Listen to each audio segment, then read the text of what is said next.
I've come to the point where I trust ChatGPT over my own engineers. Are you serious? How? Really? Brainstorming with ChatGPT or Claude. I really like the voice feature. Oh Where my God, I can talk with it. It makes Okay. the thinking process really easy. You get it? So I don't necessarily have to always ask somebody that, hey, come and sit down, let's have some brainstorming session. You're like, I can "Okay." quickly, and I've even started learning Arabic with it. So Your data is for you, right? And you decide who has access to it. Okay. So that's how come even when you go to websites, right? Cookies, right? Initially, websites will just ask you to accept cookies. Somebody actually took that, experience to court, and they won. They won the case. Next question. What is Hubtel's mission? Hubtel is on a mission to drive Africa forward by making sure that customers find and are able to pay for their everyday Point for essentials. Ruth. Alex, bro, this is a shout out to you. If I about this thing. I don't dare. Brace yourself for the next one. Are you ready for the next one? Yeah. When I'm in a meeting, usually my attention is 100% on the meeting. So I can sort of know exactly what happened if you ask me outside the meeting. And I was comparing what I remembered in the meeting to what Read AI wrote. I'm like, nah, Read AI. This ain't it. Teams has this feature. It's called the speaker coach, right? And then once you turn it on, it's able to guide you to speak better. So, for example, if you're someone that likes using repeated words like so, like, and Bill, please show me after here. I'm slacking. How did I not know this? So for me, I think I like YouTube a lot. Oh, good too. Yeah, YouTube. I like YouTube a lot. I listen to a lot of. Wait, YouTube Premium or just YouTube? I'm not on premium. Okay. I don't know why they have premium.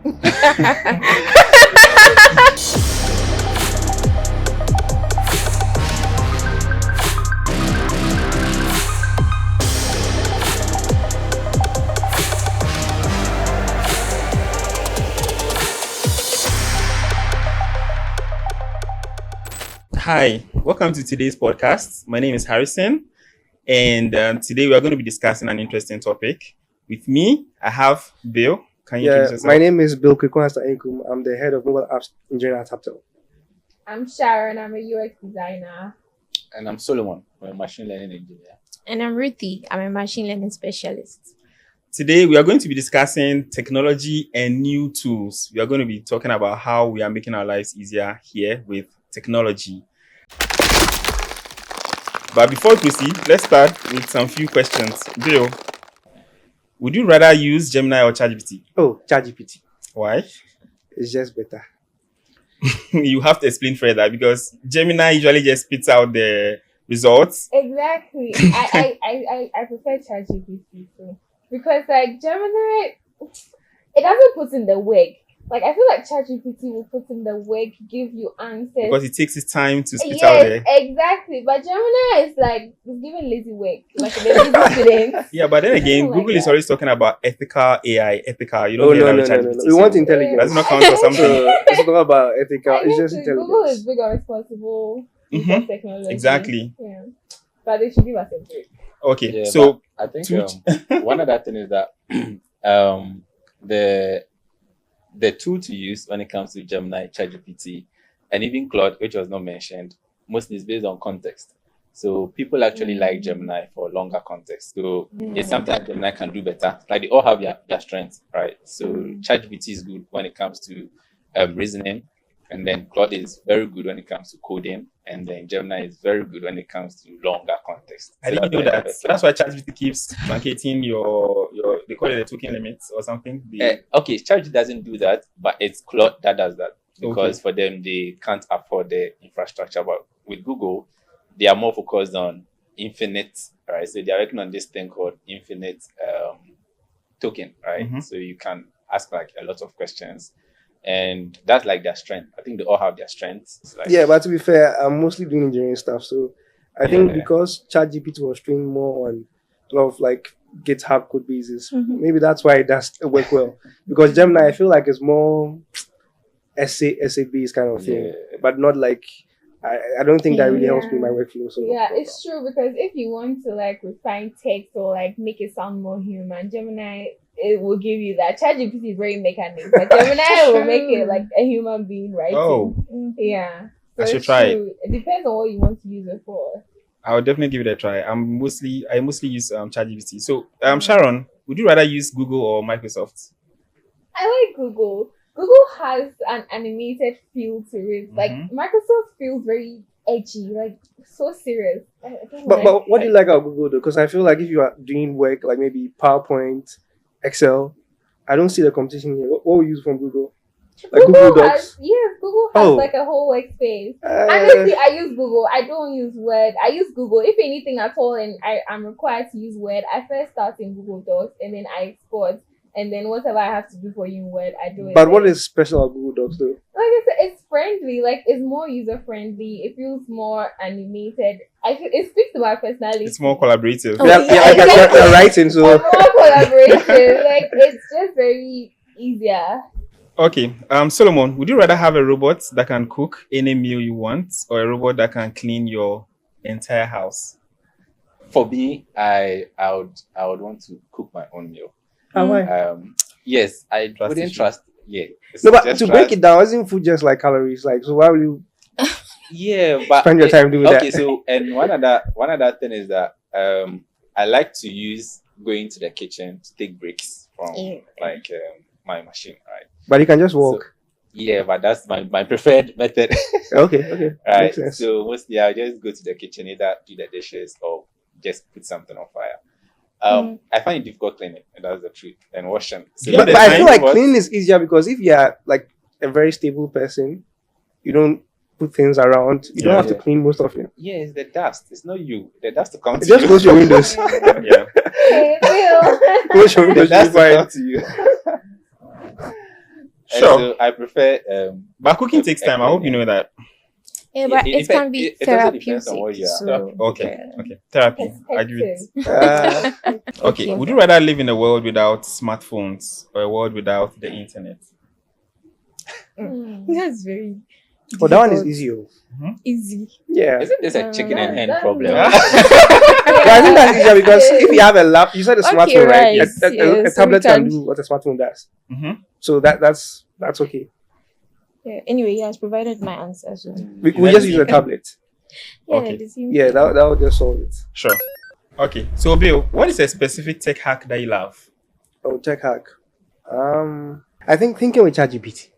Okay. Yeah. So usually, like before ChatGPT, I talk to myself a lot, and I tend to write a lot because I think that writing clarifies your thoughts. Because oftentimes when you have an idea in your head, the only time you see it's bad is when you tell someone because they start asking you questions and stuff like that. So oftentimes, what I do currently is that if I have any idea that comes in mind because of what I have to do on a daily basis, I just write it down and ask ChatGPT, what do you think is bad about this?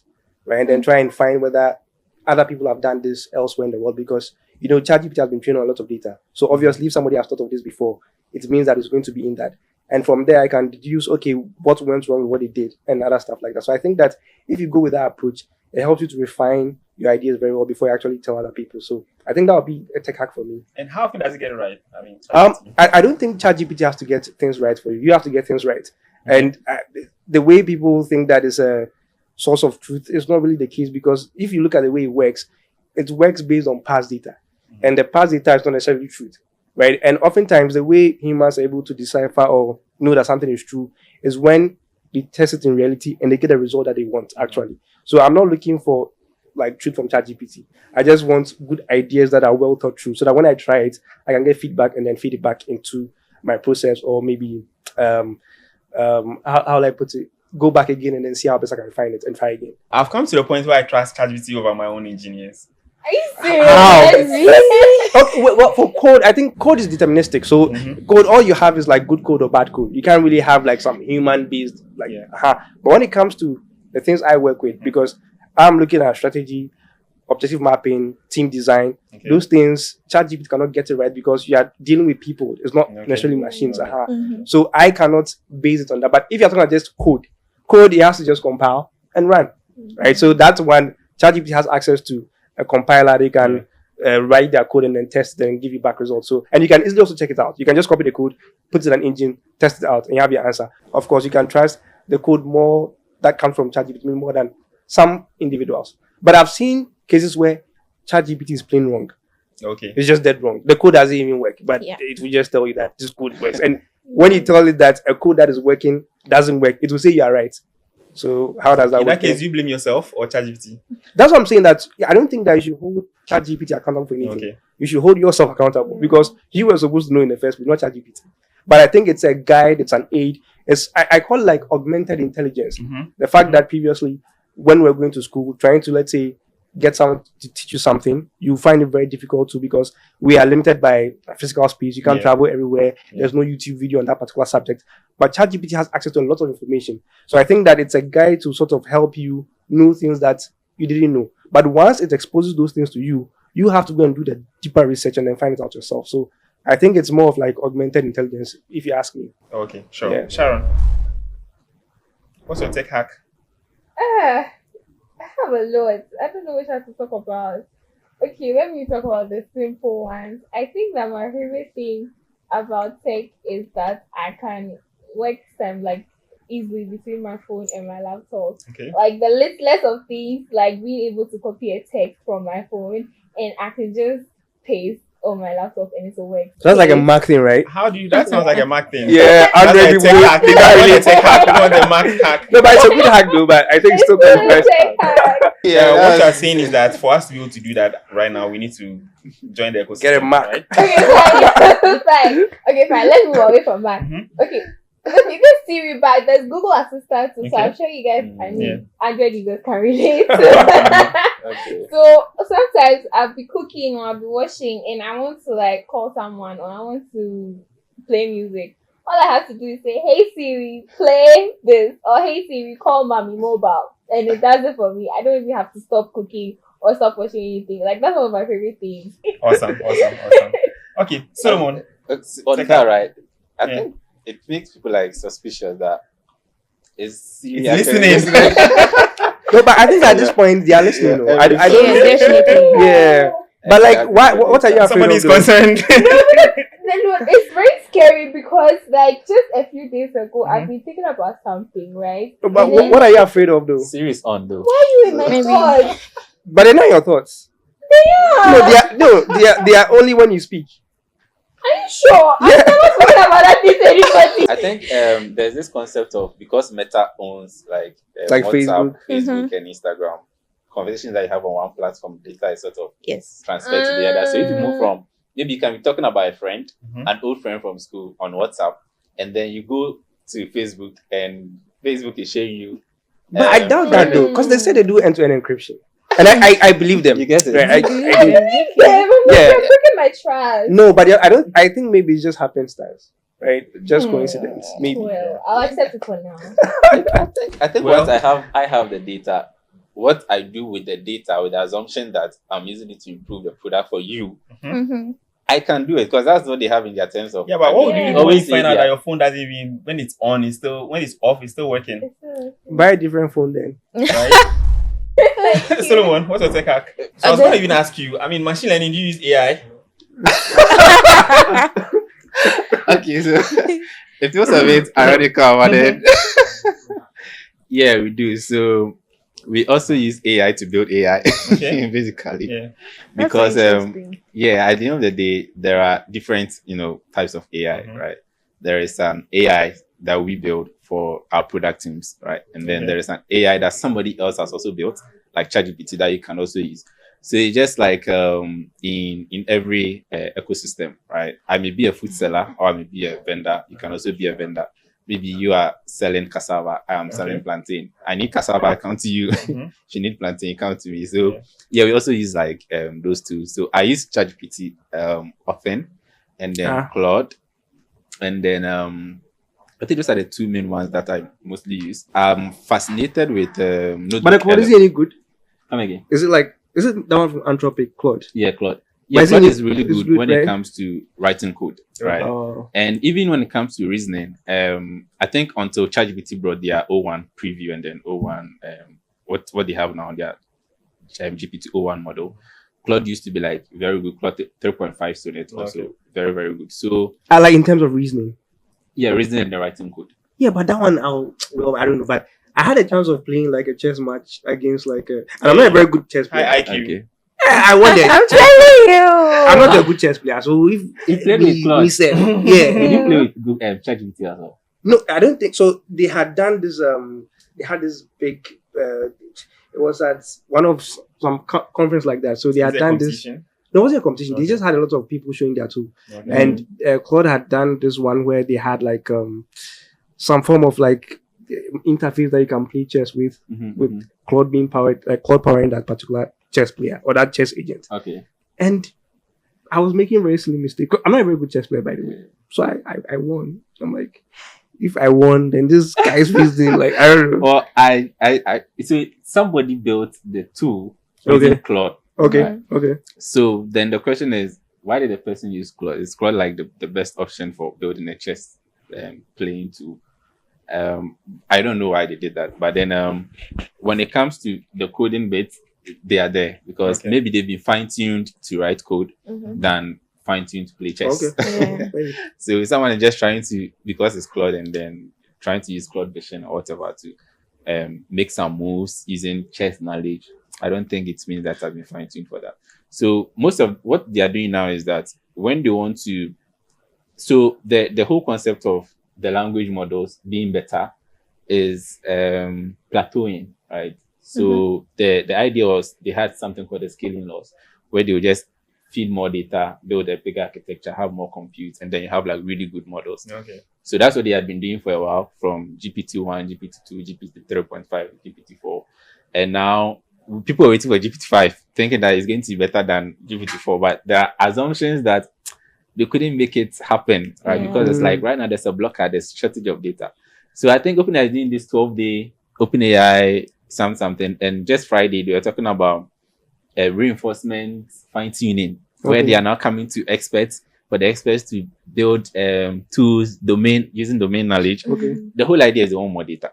Okay. So Jan LeCun from the onset had been complaining or saying that the idea of just adding More more compute. data, compute, and then all of this is not going to work in the long term to achieve OpenAI's AGI goals, because they stand for AGI. And then he feels that there should be a different way. So at Fair, But what do you mean by AGI though? I think that just for so actually, that's another question.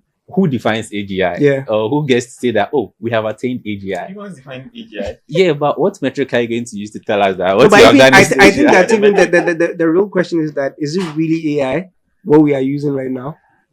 Okay, it's intelligence. I mean, intelligence. How is it intelligent though? So before this whole AI thing, there used to be some form of. I think even software engineers write intelligent code. If you do if else, and you're able to sift through data, that's like some level of intelligence. It doesn't need to. You don't need any fancy algorithm. You've been able to. But my confusion there, or my question there would be that you see, like intelligence is supposed to be the fact that when you receive new data, you change or you update your behavior. Yeah. So something that doesn't change when it receives new information is not intelligent, Good. right? So But AI is doing that. Reinforcement learning. yeah. So no, but it is doing that in a way that you can say that it's not intelligent because sometimes you can force the truth upon it. so it's It's inconsistent. because it's usually trained to adapt to human inputs, particularly in the instance of the ChatGPT and Claude. So at the end of the day, like he said, they've been trained on a corpus amount of data, but at the end of the day, there's still a feedback element to the model where it can take in your inputs and then use that to make an inference. I didn't really have any hack, but I think what we spoke about has covered my hack. So Okay. Oh, I would also say the same thing. Particularly with what Bill said, brainstorming with ChatGPT or Claude. I really like the voice feature. Ah, I can talk with it. It makes Okay. the thinking process really easy. You get it? So I don't necessarily have to always back somebody that, hey, come and sit down, let's have some brainstorming session. you're like, I can okay. quickly, and I've even started learning Arabic with it. So Hey, we have conversations. why? Yeah, it's Back in not bad. Arabic. I didn't know I that. didn't in know Arabic. When you're driving, right? in Arabic. Arabic? I tried because I like Arab. I mean the language. He Just was the very an language. Arabian man. Oh no, please. Oh, but what do you do now? but You never know. I tried even speaking with it in Fancy. Okay. Yeah, so You it's tried. really and it's that's what just that Fancy. the sound, the On your phonetic phone or is on the right web? Yeah. on the web. Some way, The somehow. laptop. Okay, on the web. Okay. But I use the app.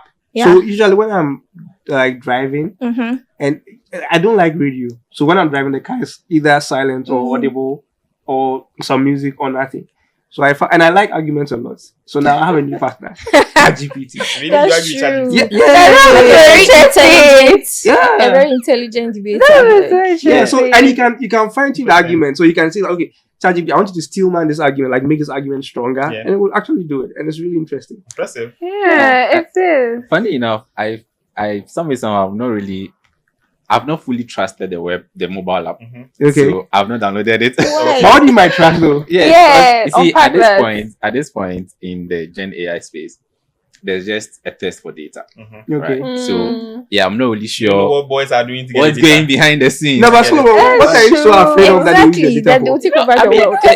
well, I mean, Someone people- wants to become president of for a long time, you've not really been concerned about our data, right? Yeah. I mean, when there are terms of agreements and then policy, blah blah blah, we don't. But really so I respect think that it's a what dead they're doing. conversation because this is what I think. I think that you are mostly using the service for free. And see what they are giving to you in return. So, for example, if you take Google, Yeah. if there was no Google, see the work you have to go and do. So, I feel like the exchange or the payment you make is your data. Oh yeah, I understand. Wow. You are not paying Yeah. for the product. You are the product. I Yeah, understand yeah, that I concept. think But you also have boundaries that as for this product, I'm not going to use it. I'm not okay. going to So use that's my okay. That's yeah. a you say. Conversation. So to understand, what is your Your fear of issue. I'm just a bit more concerned about the fact that people just want data and then they will do like everything that they want to get it, and they are not really.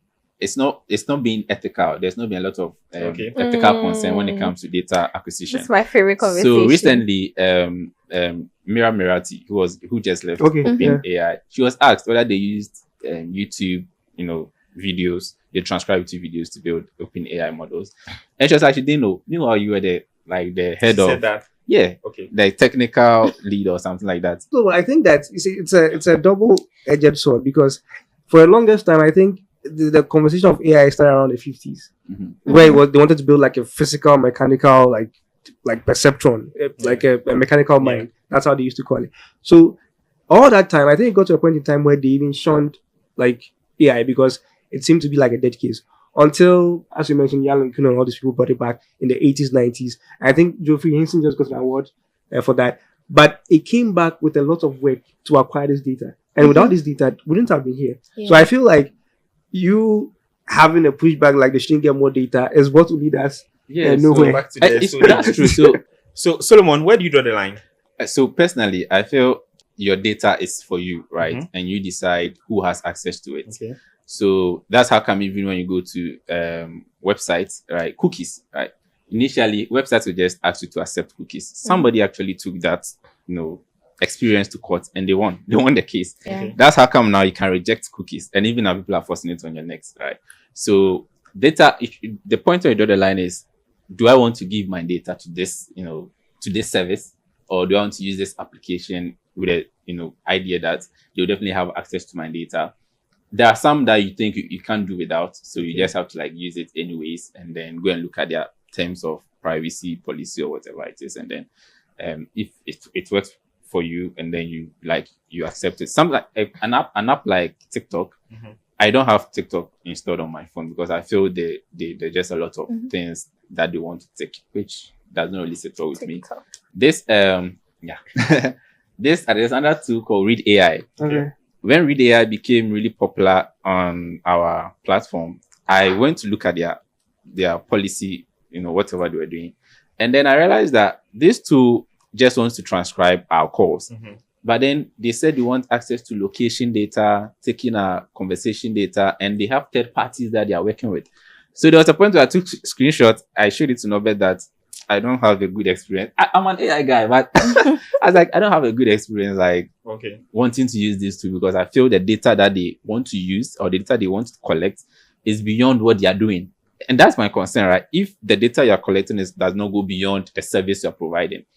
People just provide a service, a simple service, and they take a lot of data. What do you want to use that data for, right? Yeah, but that's not when in your space you need a lot of data. That's the truth. Exactly, but I think when it comes to ethics, the whole conversation is really about putting control in the hands of the user. yes, So that's why it's not just about writing policies or making sure that the tech companies are ethically, applying ethical principles, but it also means that there are other elements to this ethics. There's information, we talk a lot about ethics. We talk about a lot about the data that these big tech companies use. And then, so the whole thing is the user should be able to understand, one, what data is being used. And two, I should still be able to decide if I want to give my data Or not. or not. But I mean, you guys are making it seem like I'm the defender of big tech. Oh, And no, I'm- no, no. No, But the reason I say that is that you have a choice to use or not to use the app. exactly. You went there to use it, and to use it, they need this data, and you said yes. You agreed in terms of conditions, and you are using the app and you're using your data. So I don't get the issue here Yeah, because But- if okay, sorry, I was just going to say that you have to be transparent about it. The fact that I'm coming to use the app doesn't mean that you shouldn't be transparent about what no, data you're taking from me. but my issue is that what do you mean by is your data? I think people It's their are not, servers too, people so- are not really Yes. annoying. It's their service, so like So if these checks are not put in place, we may Mhm. get to the point where we will have like these autocratic systems, right? Yeah. okay. Where you feel because you are giving the service, you have every right to everything about me. Right? It's just like living under an autocratic government because they are keeping the lights on or they are No, but I don't think ensuring that the because you health see facilities that are the working. work that example the phone providers have done, like if you take Apple and even Google with regards to iOS and Android, they've Yeah. done a lot of work with that. So for any app that you install, you actually have to accept the permission by yourself. So for example, you take Yeah. any Android app and then the app wants to request permission for camera, they have to ask you. Without it, they can't even get access to your camera. So I feel like most of the time it is users who are saying that accept Take my data. because they want to give their data. Well, And I yeah. feel like we have to blame, like not like blame users, but people have to take responsibility. Because if you download, like let's say Read AI, I used Read AI for a bit, and I felt like I don't like this guy, so I just stopped using it because the summaries were inaccurate for me, and Really? I just felt like the summaries were not, because I've been in meetings, and when I'm in a meeting, usually my attention is 100% on the meeting, Okay. so I can sort of know exactly what happened if you ask me outside the meeting. And I was comparing what I remembered in the meeting to what Read AI wrote. I'm like, nah, Read AI. This ain't it. Like, this is not what was I in had the a meeting. similar experience. Yeah, even though like my experience, I mean, the last time I checked, it was highly accurate. Okay. Everything that I think happened they've was transcribed. improved over How long time. was the meeting? It lasted about an hour. yeah, because the ones that I did, like me checking back, I was like, this is not quite it. So, okay. So that's why So the accuracy was the reason you didn't Yeah, want to continue accuracy. using it. It wasn't because of, like, let's say I was worried about conversations or stuff like that. But I think that when it comes to mobile devices, Apple and Google have done a lot of work to empower users, because even on the Play Store they declare that this app will take your this app. So I think that if you're a user and you go to the Play Store or the App Store to install Yeah. any app, ensure that you have read every Yeah, I mean, I that's agree fair. with what he said.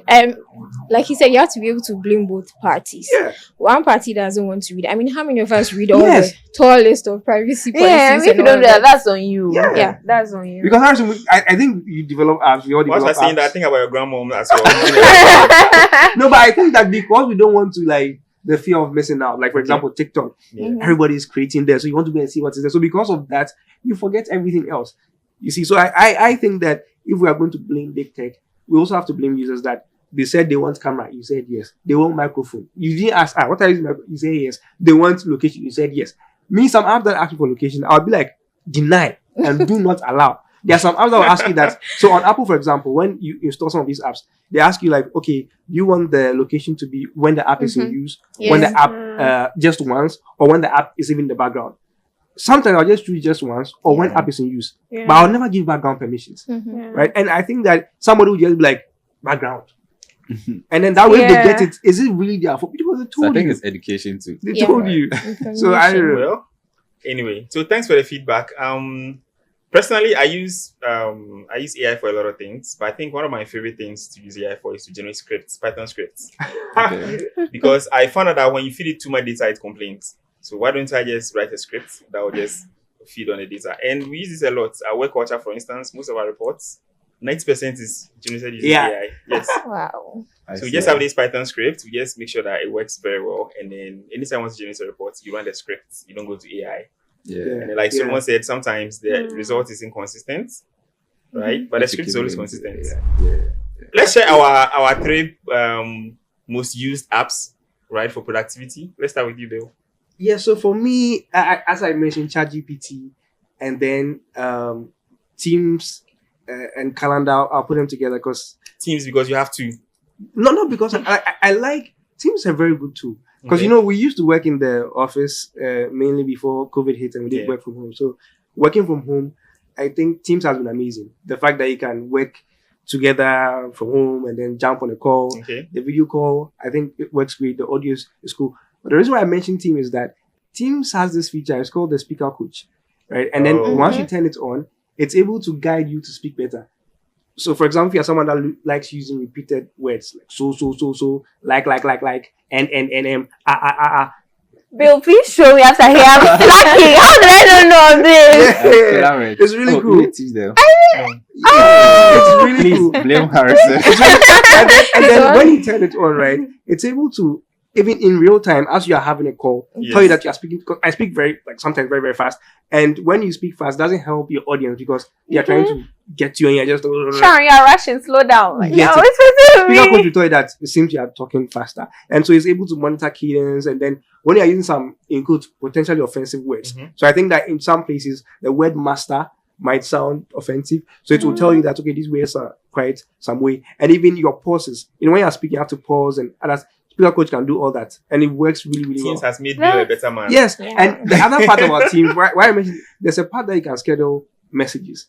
I don't know if you've seen that. Yeah, but I have a problem with that. You Okay. can only schedule one One message. week. So, like, if I'm trying to send a message to Bill and I Mm-hmm. schedule Bill's message for 9 a.m., if I want to send a message to him and I schedule it for 10 a.m., it won't work because I've already scheduled a message with Bill. Okay, I've not It seen won't that. work. actually. I haven't noticed. Yeah, I don't Yeah. like that. But on your phone or like on the laptop? Both of them. Both of them. Oh, I think I've done one. Because the reason why I like the schedule part is that, for example, I work randomly, but usually 8 to 5. But oftentimes, I'm working even throughout the night sometimes.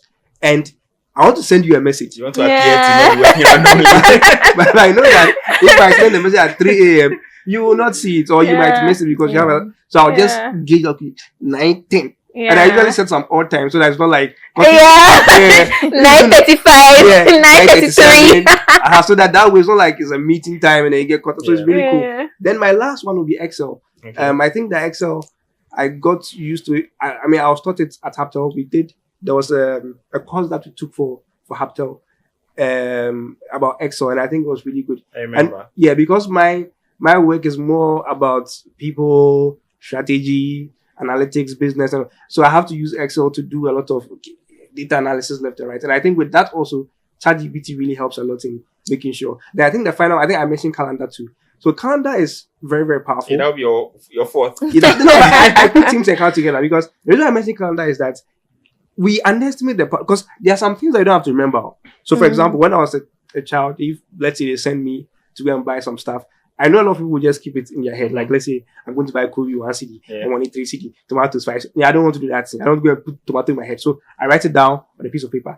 And I think once you start writing things down, you don't forget. And I think calendar is a way for you not to forget the things that matter most. So things that, let's say, even my personal life, it's on calendar. My morning routine is on calendar. Every single event is on calendar. And when Are you using the Microsoft calendar or yeah, another one the for your Microsoft personal? calendar. Okay. Even the one, because what I saw is that like you're working, people want to do work-life balance. Do you blend both on the same calendar? Yeah, Or same you take thing. Because like I think that your work and life is the same thing. I don't know, but to me, I feel like if you are working 100%, you are living 100%. So it's like If you're working 100%, yeah, you're yeah, yeah. It's the same. I don't know how to. That's interesting. I mean, that does not mean if you're working 24/7, right? I'm just saying. That's That's what it sounds like. So the reason why I do that is that I don't want to have, sometimes people have to dissect days for like, okay, I have to go and take a rest and a break. The break should be in work. So if I Wow. plan my life that way, like let's say I have a time to rest, a time to focus, I feel like on a daily basis, I'm getting the rest that I need. So in the long term, I don't maybe tend to suffer from like burnout. But if you separate it, then you tend to be like, okay, my personal life is this, so I don't know. That's for me. So I put Okay. everything on If you calendar. put it that way, I understand. Yeah, I put So, everything. so two things, right? Yeah. The first one is I do something similar to you. Okay, I do mine on Google Calendar. So Google Calendar for personal. So no, I mean everything. Everything on So Google Calendar, okay. when you check my Google Calendar every day, so the first thing is wake up, breakfast, like there's a structure, right? Okay. Bath, exercise, something Okay. like Yeah. something in the morning. Nice. And then I come and do Hubtel. So I have Hubtel, whole section for Hubtel. And then so Hubtel is when I come to Teams, right? Because every time our Hubtel is in Teams. And after Hubtel, I go back to the calendar and I go and continue the schedule. So like 11:30, 12 days. Yeah. Sometimes just like. So I think the reason why I made a transition was that, you see, work from home, it really blurs the line between work and personal life. So I did decide that if somebody wants my attention at some time, they'll know that I'm not available. Right? Because if you go and book it on your personal calendar, and let's say Saturday, 3 a.m., and if you check our Hubtel way, if you do the ranking, customers come first. So if it is 3:35 a.m. the morning, then some customers having an issue, maybe we should be able to help. I don't know. So in that way, I'll block the time so I can say that, oh, people is not available. So that is why I think. But if we were having the normal like 8 to 5 kind of thing, maybe would have been like different. But now that it's like together, I just think that having everything on calendar makes things. So I don't forget meetings. I don't have things like, oh, we had a meeting, I forgot to. How do you forget on calendar? So that's it. And the second I have a follow-up question for you, but maybe after. Okay, no problem. And the second thing is he says he does a lot of analysis. So I wanted to mention that maybe you can also look at Claude instead of ChatGPT for analysis, because they actually have a tool specifically called analysis tool. So I think the last time we covered it, did you assign Bill the course?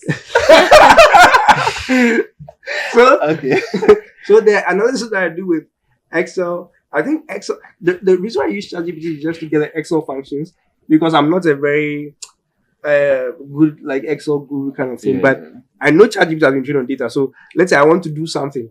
I just ask Chat, okay, how do I do this thing where I want to reference this table, this, that in Excel? And then oftentimes it gives the answer. So I think Claude can do that and also visualize for you. Okay. And you can just download the visual. Yeah, but we have a ChatGPT paid version for. I'm just saying, so Why not use company research? I think company research and if you spit out Excel. No, but I'll check it out though.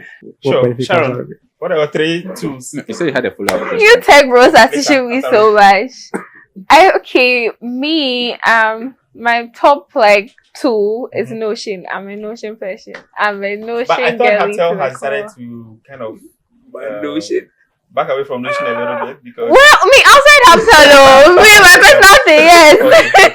My personal thing. I really like Notion. Like Notion is like everything in one. And the fun fact is that I used to find Notion so overwhelming. Like I used to think it was a lot because, like I mentioned earlier, I'm a Google person. So like I use Google Docs, Google Sheets, Google Slides, everything, right? So when I found Notion, it was like, why are you putting everything in one place? Like, can't you like separate it? But then I became a big girl and then I started using Notion, and then it was so cool because in Notion you can write, you can plan a trip, I know where I'm work, but you can plan a trip, I can plan my finances, I can plan work, I can create my daily schedule. There's Notion calendar in Notion. It's yes. I didn't know it was that big. Oh, you're missing out. There's even Notion Mail now in Notion. Oh, wow. Yeah. But what are they? What's the business model? Yeah, you see, that's what. So Solomon, I think that Microsoft should just buy Notion. Then this whole thing will just Microsoft. Yeah, Microsoft built their own. Yeah, Loop is not a very good, because as Sharon is saying, Notion is really nice to use because I used to use Evernote, right? And Evernote decided to do some weird things. Now you can use it on one device and something like that. So I think I moved to Notion. I think it's very big, but I think Microsoft should just buy Notion. And this conversation will just end. Right? They'll just add it to Office 365 and then we'll all be happy. Because I think they tried Loop. And Loop is just... Oh, so it's like a competition to Microsoft. Yeah. And I think the thing about Notion is that I don't personally like is that when you write a document and you want to print it, oh yeah, you are dead. In Notion. Yeah. If you're like doing official, like maybe you're writing a report or something, no, use Notion. You have to print it. Use your Google Docs. Sometimes let's say you want to, not even like when I say print, I mean that either export to PDF or have like a physical file. When you do to export to PDF, PDFs though is by pages, and Notion is a free flowing document. Yeah, it just continues like a stream. Yeah. And so it doesn't do well with breakage. So where you don't intend it to break it, go and break there. And then you just have some. It's very messy. So Sharon, Notion, and then what else? Notion and Teams, not because I have to, but because it's good. I don't like Slack, so I like Teams. Have you been rating Teams? Once in a while. Yeah, you can read. What do you Where? think you Oh, I give them 5 all the time. outside of- Yeah. Five. 5 out of 5. Okay. But the thing is, I don't read them all the time. But the days that I do, I give them Okay. their flowers because they're doing well. I like Teams because it's very seamless. Like I like the fact that I can just instantly call someone. I can just like it's just very easy to use, right? As opposed to Slack. Slack is very clunky to me. And my third tool, that's a difficult one, but I think this may be a bit out of the blue, but I'll say Telegram. Oh, okay. Telegram. Yes, because I keep a lot of things in Telegram. So let me tell you what I use Telegram for.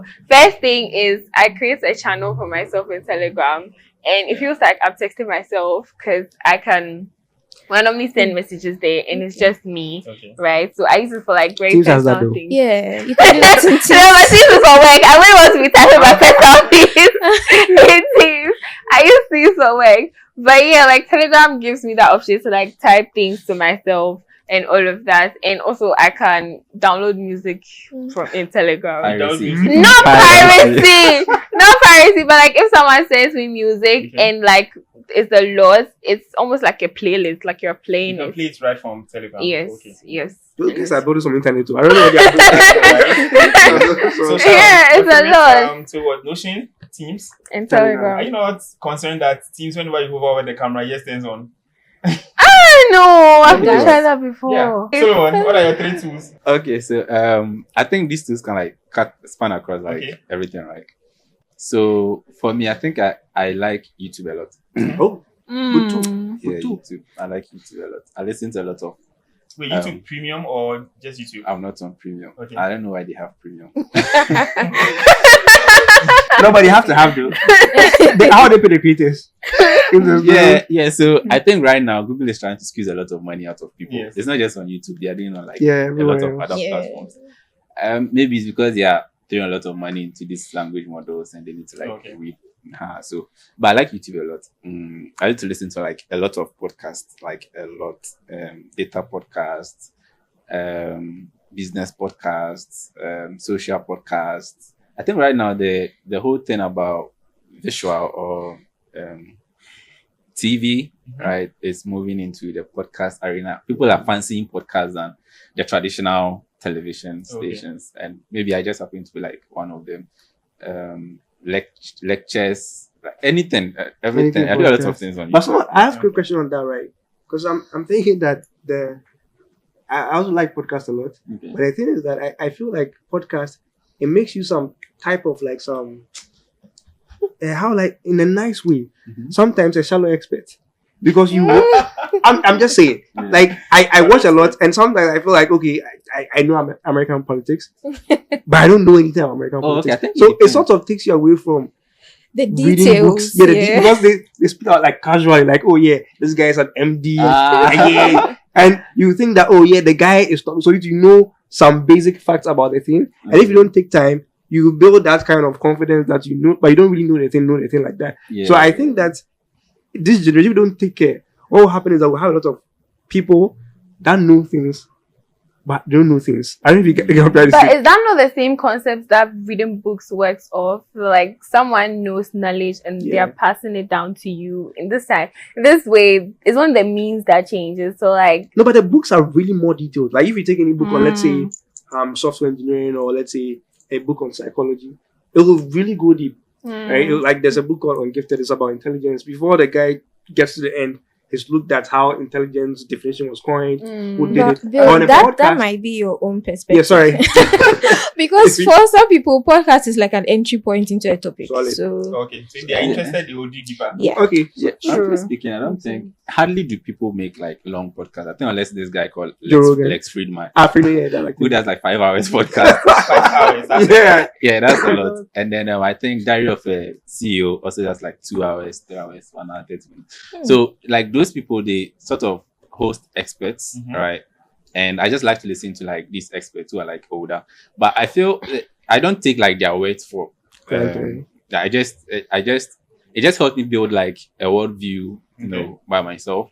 So whatever I hear from what they are saying, I just try and create my own model, right? And then see how I can tune the parameters, in my mind when it comes to the information I've gathered over the years and how it changes over time. Because I feel when you listen to people and listen to experts, and most of them are people who write the books. So recently I listened to Robert Greene. I think Dario Fesio did like two is it podcasts the 48 Laws of Power guy? Exactly. Okay. So he did one with him last year and then another one like 8 months ago. And I just happened to like watch the two, right? Or listen to the two. And that was when I got to find out that, so he later regretted some things that he said in the 48 Laws of Power. So he went on to write another book called The Mastery, where he was advising Gen Zs, because people are taking the book out of context, right? Why would you take that book out of context?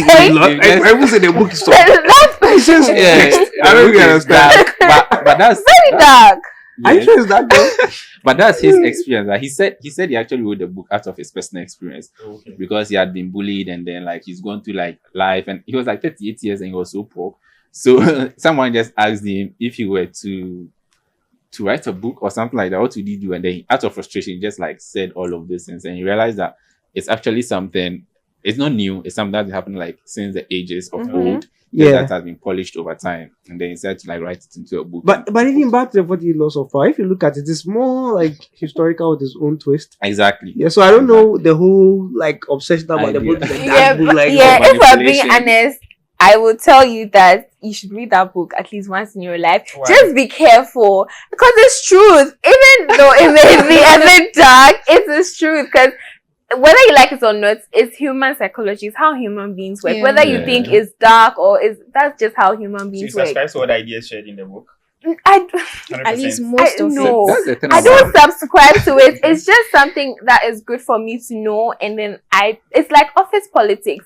You don't have to subscribe to office politics, but whether you like it or not, it's a work against you or for you. Like whether you like it. I don't think office politics works.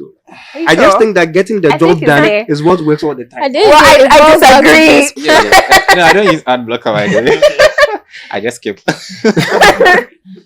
So YouTube, and then when it comes to development, one of the tools that I've gotten to like is there's a tool called LangChain, right? And I think coming here, I said I was going to talk about it. So right now in the space of generative AI, there's something developing called the generative AI stack, right? So like how we have front end, back end, full stack. Everybody has their stack, right? Tools that they use basically. So in this stack, we have like the bottom layer, that's the graphics companies, NVIDIA and then AMD, the ones chopping the big money. And then after that is where the language models come. It's also very expensive. Not everybody can build a language model. Not every company, in fact, can build a language model. And then on top of that, we have these guys called the orchestration tools, right? So LangChain is an orchestration tool. It just allows you to connect to a language model and build AI applications. So on top of the orchestration tools is where we have the applications, the AI apps that we use, right? So LangChain came in October 2022, and that was like a month later, then ChatGPT also came, the web app came. So I feel they had been using, or they had experience with the APIs from either OpenAI or Anthropic or any other provider. So they understood where the whole evolution was going to. So at the point, the generative AI space had not really evolved, but LangChain saw something and they came up with this tool that could allow people to connect to OpenAI's API or any other API or language model provider, build applications off of it. And then as the ecosystem transitioned into something called RAG, Retrieval Augmented Generation, where people wanted to talk to their own documents, then they built, utilities for it. So now we also use databases, but we call it vector databases, right? Because at the end of the day, all of these large language models are numbers and vectors are numbers. And they built, utilities around it that you can use to connect to vector databases, connect to your application. So I feel they are democratizing how people build AI solutions. And as it stands now, being a software engineer, companies are looking out for AI first software engineers. And the AI first simply means can connect to a large language model and like build something off of it. So LangChain is not just they don't have the Python support, they also have LangChain JS, which allows people who write JavaScript code to also like connect to a language model, do some prompting. As basic as prompting, sometimes as basic as prompting. So I think that we built a tool for quick commerce, the tag generator. product tag generator. It was not actually supposed to be a tool for the back office. We were just we were building our model, and we're having an issue, right, with the missing data. So we needed a way to fill it. And we're like, oh, why don't you just prompt, this language model, the description, then get some tags and use it to build our model? We were solving our problem, but unknowingly, it was also a problem with the inventory team. Okay. So when we had solved that problem, then they were like, oh, why don't you just make it an API for them to use? So I think currently they use it when they are trying to create a new product. They can generate tags. So and we use LangChain, right? It's not a big product or rocket science. And I feel just as a regular software engineer can do something like that. Yeah. And as the space evolves, as we get to understand, how things are going, because now the leaders are trying to create something called layers, right? Or levels. Are you referring to? Or level. AI Basically, generative AI or levels. So now we've passed the chatbot levels. That was level 1. Mm-hmm. Now we are at level 2, which is the reasoners. So that's why OpenAI has come up with O1.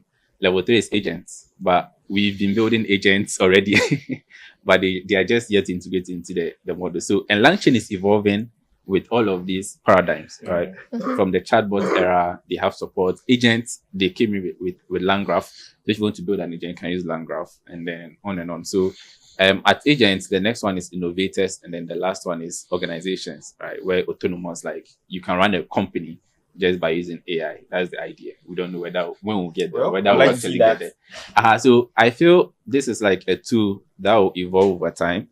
So if regular people, right, you don't have to be, and the fact that you know how to use LangChain doesn't make you a machine learning engineer, just like any other framework, right? If like regular developers can learn how to use it just to connect to a language model, just add some prompts, get some feedback, write your code, and then put it into it. I think. And this is something that you use every day or most often? Most often, yeah. It depends on the if it's a generative AI project, majority of the time I use LangChain with fast API and then the language model and other vector databases. So at this point, because the language models can solve problems, we need to find ways to orchestrate applications around it. It's all like orchestration. The other two that I like, aside YouTube and then LangChain, is of course ChatGPT and Claude, right? Okay, so for me, I'll focus on the productivity side. So when it comes to productivity tools, I would say generative AI is really taking the lead, particularly because it's able to really understand human language. So one of the things I really like to use, and this is recent, is Napkin AI. So assume you have a PowerPoint, you have like 10 slides, and then I like using diagrams in my slides. So you want to draw maybe 6 diagrams. Averagely, it takes about, if you're very good, you take about 5 minutes. If you are not so good, you take about 30 minutes to draw just one diagram. If I want to draw 6 and I'm using 30 minutes, that means I'm spending like 3 hours just on diagrams. Napkin AI makes the work very simple. It reduces the time to like 5 minutes. That's even a lot. I'll say maybe 1 minute or 2 minutes. All you have to do is just take your prompt. For example, take what you're talking about, put it in the tool, and then it will generate diagrams for you. You have the opportunity to edit it. Napkin AI. Yeah, Napkin AI. What's the output? What's the results like? It's a diagram. I'm you just looking it up right you now. just Like you what, just a take. PNG file. Yeah, PNG JPEG, file. Oh no, it's a PDF. Yeah. Yes. Okay. Oh no, there are other formats. I can't really remember, but I usually use a PDF because some of my documents are in a PDF. So Napkin AI makes my PowerPoint creation very simple. And I've noticed, especially in the circles I'm working in, that using diagrams is one of the easiest ways to communicate instead of using words. Especially when it's technical. You want to make things very simple for people to be able to follow. So Napkin AI helps me. But I think using analogies also work. Cool. Where? Analogies. Oh yeah, it works. But this is just one aspect of the communication style. No, it's like when you said about the writing thing. So usually I would tend, like, if I have a very complex thing I want to, because I think the most powerful way to communicate people is through words. I still think that's it. So that's you'd true. have to start from what you think is the most complex one, and then you have to force yourself to break it down so that people can understand. Exactly. I'm just saying. But the diagram part, so I'll try Napkin AI. Yeah, Napkin AI. Some people relate more to diagrams. It's from the experience I've had. So some will relate very well to analogies, especially those who are more logical minded. And then those who are more visual. They like to relate to the diagrams. I think that the words part helps you, the person saying it, because now you have to force yourself to explain it. That's why they said that if you really want to test whether you understand something, you should try explaining to like a 5-year-old. Exactly. Because that way you have to like break it down into bits and pieces. That's true. Yeah. Is there anything like Sponge AI? No, I have no idea. And I think maybe the second one for me is again the ChatGPT, Claude. I mean, I mentioned earlier brainstorming, writing documents. You have your sample. You have something. I think how I use it is I have something in mind. I type it out, but I just needed to fine tune it a bit and make it more understandable and relatable to any reader. Then I'll upload a document and it will fine tune it for me. I think I have a bad experience when I try to let it write from scratch. Yeah. Because it has, exactly. And it sounds so cryptic and also. You go back and forth. Yeah. So the easiest way for me is have my document, have a sample, no matter how good or bad it is, and then upload it. And then it works as a supervisor or my assistant to make it more relatable. Yeah, but have you tried this one about ChatGPT? You can do what they call the custom GPTs. For example, in my case, like I have a lot of documents in my team, right? That I like people want answers from that. I can't be giving those answers all the time. So I created a custom GPT and we all use it. So for example, we have something like Flutter GPT because we use Flutter. And we have some documents, we have like Flutter recommendations. We just grab those, put it as a custom GPT. Every supervisor engineer just gets to use it. So it's like a simplified way of fine-tuning. Yeah, it's in our course, yeah. So it's like a simplified way of fine-tuning. Yeah, it's a very simple. So you create it yourself, like anybody can create it. Anybody. So like, let's say if you have any document that you have, you can just add those documents and and you can instruct, okay, read from here, limit your distance to just the documents, or then go outside. It's really cool. Interesting. Okay. Yeah. And I think the third one, but I'll say it's more like, it's similar to ChatGPT, is Hubtel AI. Or I'm gonna love AIs from you today. Can you say that again? Humata. Humata. So it's okay. From my experience or what I usually work on, I like reading academic papers a lot. We had a discussion about it earlier. But usually when I'm trying to bounce off ideas and come up with ideas for some of the problems you are solving, ML wise or anywhere else, it's academic papers. It's one of my go-to. And averagely takes, like, if you really want to understand a person's technique, especially when it comes to the technical aspect, it takes you somewhere between 1.5 hours to 3 hours, right? And imagine if I have 10 papers I want to read. It means for every paper, I'm spending like 20 hours just reading 10 papers. That's a lot. And in a company where we have a fail fast culture, we have to make sure that at least we are smart in terms of how we carry out our tasks. So Hubtel AI helps to summarize documents. It helps you to compare one or two documents, especially if they are around the same topic, and you can summarize them again, and you can highlight places that you're more interested in, ask it to delve deeper. Whenever it's giving me an answer, it will reference the exact statement. So I would also be able to check whether it's paraphrasing, whether it's hallucinating even, and all that. Yeah. So it makes, and if you're writing, especially if you're writing academic papers, you want to be able to cite somebody. So it helps, to find exactly where the statements are. You're welcome. There is a bonus one, the notebook LM that I think Solomon brought up is really cool. Okay. Yeah. So recently we had, I think, they released some new version of Flutter, which is for cross-platform development, and they didn't have like a way to build Flutter apps in terms of architecture. They just released one. So everyone was just doing freestyle until Google had just made one recently. So all that I had to do was go to their website, download every single web page as a PDF, and then go to Notebook LM, drop all there, and say, make me a podcast. And was able to make, like, I think a 56-minute podcast. Wow. Yeah. That was really cool. So it was between two people, a lady and a male. And then they have a conversation around, like, each page. And so the trick is that if you just name the files, like, let's say 1.1, 1.2, 1.3, 2.1, it will go according to that particular sequence. And you have a podcast that goes through every single topic. As if like it's a real conversation. And it's really, really cool. Okay, so I have one last question before we jump to the next section. So how do you avoid burnout when you're working from home? If I say this, you will say I'm just talking about. the burnout to me, I don't know what it. Oh, well, I don't know. You haven't experienced it before. I don't think so. Oh, okay. And they'll say I'm lying, but No, you're not lying. yeah, Wow. so the reason why I say that is that I think that you have to plan your day such that Mhm. you can rest within the day.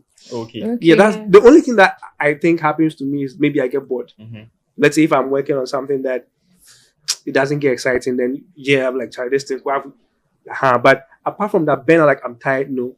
So oftentimes, as I said, I don't really have a lot of things to do, and maybe it's because of my personality. So for me, it's mainly some very few things, right? Okay. So if it's most like it's just like work, family, and church. That's it. There's nothing else. So Okay.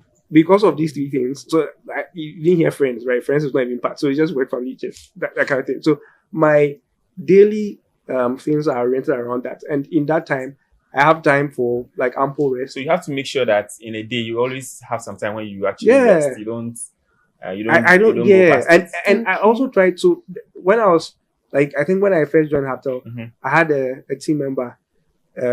His name was Paul, Okay. very sharp guy. So what we used to do is that a sprint is 2 weeks, and oftentimes what I've seen over the years is that people always try to do the work last minute, and that's what brings the burnout. Okay. Because it's like okay, you relax a little bit, I think or you someone don't doing the ask a short lot of time. questions in the beginning, and then when it's closer to time, and you have stress, and stress is just that you have a lot of things to do within a very short time, so you can't really do it, and therefore you become like tense, and then you get Mhm. stressed. So I'm thinking that, or what I used to do with Paul was that when we go for a sprint, planning or whatever it is, we discuss everything probably that same day. We ask all our questions, get all the answers. Paul fabricates, like let's say he builds what we call optimistic APIs, gives me like a response structure that will come out in the end. Okay. I use it to build the mobile app, and then I just deploy because I trust that Paul will deploy by the time that is done, and it's all going to work out. So I think that working or like doing things on time, like being punctual with tasks, prevent these burnout situations whereby it's like you wait then last minute then it comes up. So I think that if you design your day to be sure that you have like time to rest, Okay. and also when you go for meetings, pay attention. Because oftentimes most of the things that causes is confusion. Like Mhm. if you are not clear in the mind of what to do, Yeah. you go and do something else, and then you realize they didn't say this one, they said this one. Hey, no. Ah. But if you pay attention, because what I've realized is that people get on calls because it's work from home. Someone is laying on some bed, Someone is cooking. someone is cooking, someone is washing. So because of that, That's what you've been doing. somebody just goes by watching is coming back home, right? So the person is not 100% zoned in on the conversation. Mm. So what is happening? They underestimate the work, they underestimate the conversation, and when they leave the meeting, they think it's something simple. And when the time comes, When the time comes, it's Exactly. totally different. It's like a lot of Yeah. things that you have to do. So for me, because the thing is that if you think about it at Hubtel, you the set moral of the story, don't cook. but you set your timelines. You tell the people that it will take me 3 days, it will take me 2 days, right? And why are you saying to take you 3 days? Have you analyzed why you're saying to take you Mhm. 3 days? Yeah. Mm. Because me, I only say it will take me 3 days. If it won't take me 3 days, Yeah. right? So if I'm in a conversation or like on a Teams call, I'm like 100%. I'm listening to every single thing, You pay and then attention. I'm asking questions. Like I want to ask questions at all. Like my mind is clear. Okay. If I'm not clear, I'm not leaving that call. I think that to prevent burnout, if you listen very well in like conversations, Mhm. and then you make sure that your days are planned. Like for example, that's why I use calendar. Okay. So every single thing I have is on calendar. If my day is going to be packed, I know. All right. So there you have it. All the tools that can make you productive. Check out. Himata, yeah. Napkin AI, Okay. Lang chain. Alright, Line sure. chain. YouTube. Yeah. Ads. All right. Thank you, guys. So we are going to move to the next section. So welcome to our next segment. It's called the rapid fire segment. I'm going to be asking some questions, and the first person to answer will get 1 point. Point. You have 5 seconds Yeah. to answer this question. Are you ready? Yeah. Are you ready? Yeah. Okay. Name one person who started SMSGH. Alex Not Brown. Alex. Hey, Alex, and let's Alex use him. Correct. 4 points. Yes, I will say 3. Wow. Okay. Are you ready for the next question? Yeah. Yes, we No. Are are. you ready? No. Yeah. Come on. Take a deep breath. Ready. I'm not. Okay. Hubtel made its first $6,000 in December 2006. 2005. True or false? True. False. False. False. False. Big False. false. True. Wow. Got it correct. 2005. Yes, Alex Yes. mentioned it. Next question. What is Hubtel's mission? Hubtel is on a mission to drive Africa forward Forward. by making sure that customers find and are able to pay for their everyday One point for essentials. Ruth. Alex, bro, this is a shout out to you. If I didn't have a new member on this team. So, I don't care. Brace yourself for the next one. Are you ready for the next one? Yeah. Hubtel product offerings are divided into how many?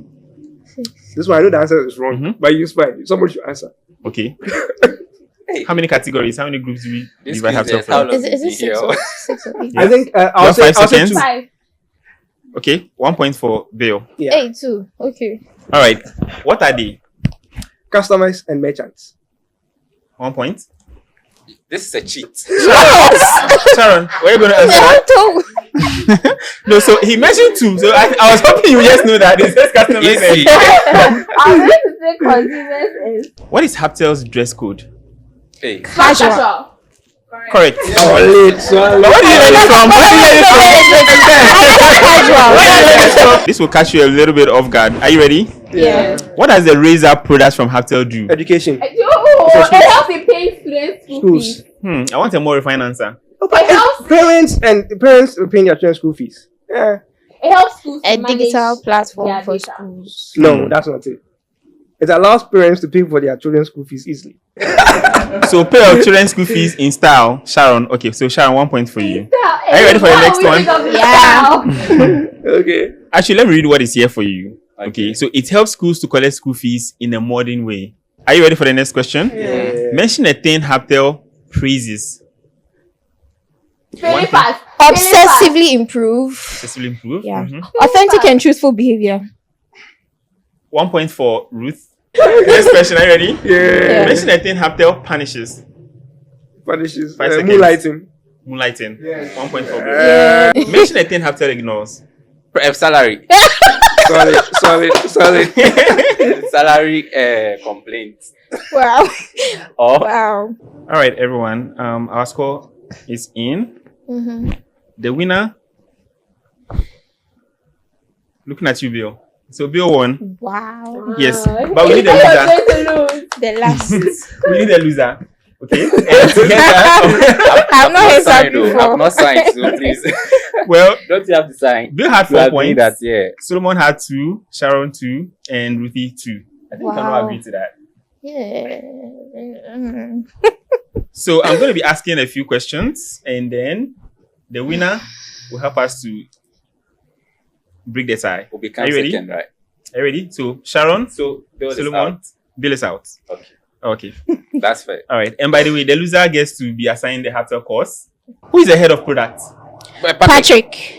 Solomon. God, So I beg. Solomon is our second runner-up. Okay. Sharon and Ruthie, brace yourself for the next question. How many days do you get for your sick leave? 15. 3. It's 3. Sick leave is 3. You are taking the course. Okay, sure. Well, that was a wonderful episode. Thank you so much for joining us. If you couldn't get some of the questions right, check them out. Check out the course about Hubtel on the Hubtel Academy. I hope you learned a lot. I personally learned a lot. I know a number of tools that I'm going to try out right after here, right? ChatGPT, Claude, Napkin. I think it's Humata. Humata. Yeah, Humata. Humata AI. Humata or Humata Something. AI. Okay. And thank you so much, my panelists, Bill, Sharon, Solomon, amazing Ruthie. See you next time. Okay. Bye. Bye. Bye.